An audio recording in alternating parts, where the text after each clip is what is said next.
എല്ലാ വെള്ളിയാഴ്ചയും ഓർമ്മയിലുണ്ടാവണം. ഫസ്ഔ ഇലാ ദിക്രില്ലാഹ്, നിങ്ങൾ അല്ലാഹുവിന്റെ ദിക്റിലേക്ക് വേഗത കാണിക്കണം.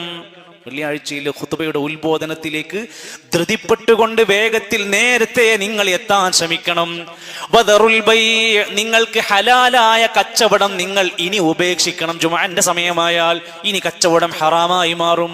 അതുവരെ ഹലാലാണ്. ജുമുഅന്റെ നിസ്കാരം കഴിഞ്ഞത് മുതൽ ഹലാലാണ്. അതുവരെ നിങ്ങൾക്കത് ഉപേക്ഷിക്കണം. ജുമുഅ കഴിഞ്ഞാൽ, നമസ്കാരം കഴിഞ്ഞാൽ നിങ്ങൾ ഭൂമിയിലൂടെ സഞ്ചരിച്ചോളൂ, അള്ളാന്റെ റിസ്ക് തേടി നടന്നോളൂ, ഒരു പ്രശ്നവുമില്ല. സഹോദരങ്ങളെ, യഹൂദികൾക്ക് ശനിയാഴ്ച ദിവസം കൊടുത്തിട്ടുണ്ട് അവരുടെ ആരാധനാ കർമ്മങ്ങൾക്ക്. ക്രിസ്ത്യാനികൾക്ക് ഞായറാഴ്ച ഒരു ദിവസം കൊടുത്തിട്ടുണ്ട്. എന്നാൽ നബിതങ്ങൾ പറയാണ്, എന്റെ ഉമ്മത്ത് അവരെക്കാൾ മുൻകടന്നിരിക്കുന്നു, അവർക്ക് വെള്ളിയാഴ്ചയാണ്. നമ്മളത് കഴിഞ്ഞിട്ടേ മറ്റുള്ളൂ.